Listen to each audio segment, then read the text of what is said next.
A private island is supposed to be the ultimate escape. No neighbors, no noise, no rules. Just you and paradise.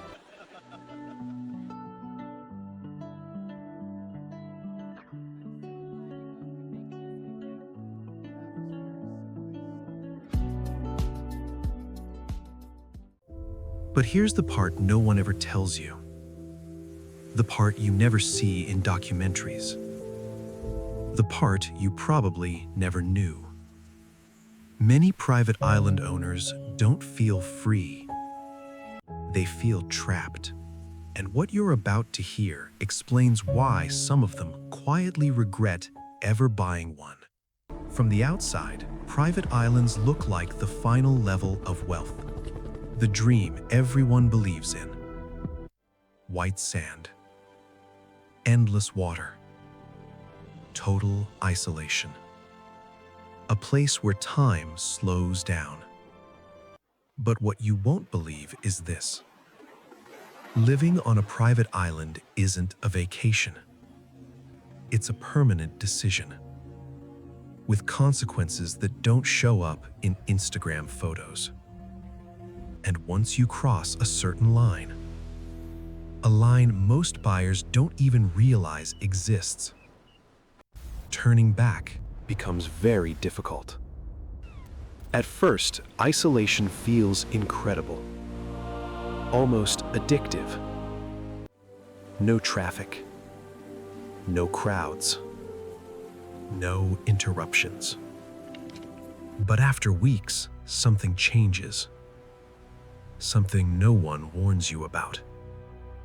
Silence stops being relaxing. It becomes loud.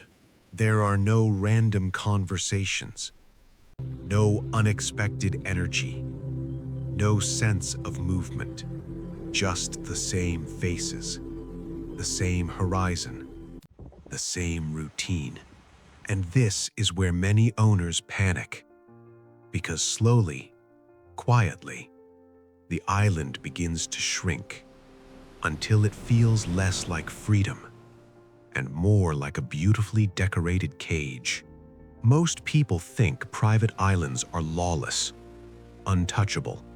That's a myth, and a dangerous one.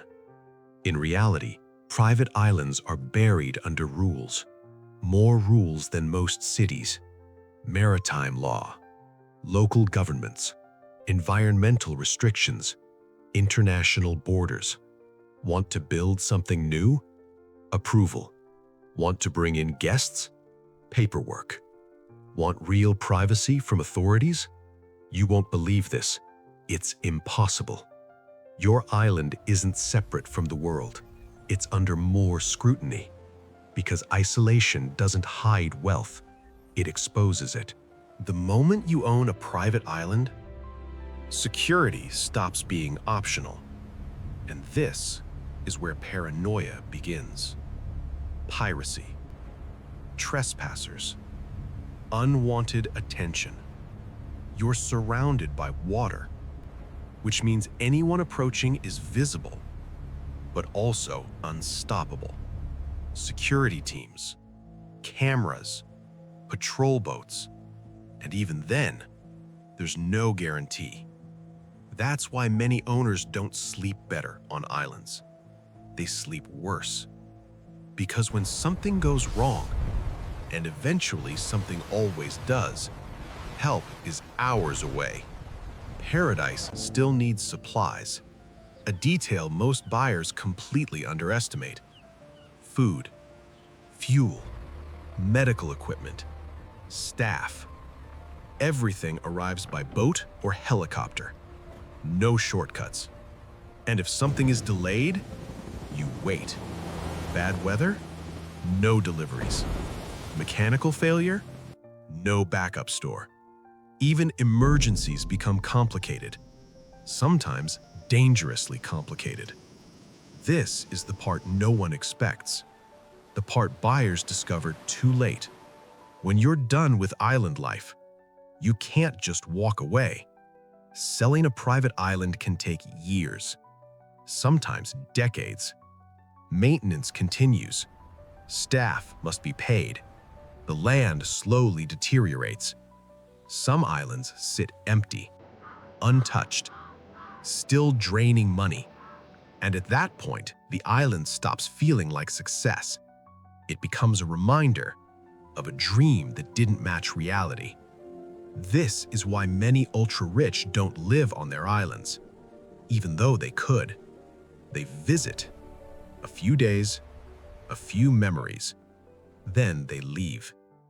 Because here's the truth most people never hear. Total isolation isn't freedom. Connection is.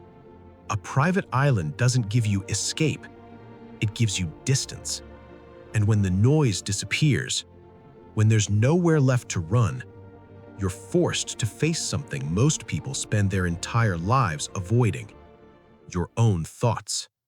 If this video changed the way you see luxury, like, subscribe, and stay with us as we uncover what wealth really hides behind the dream.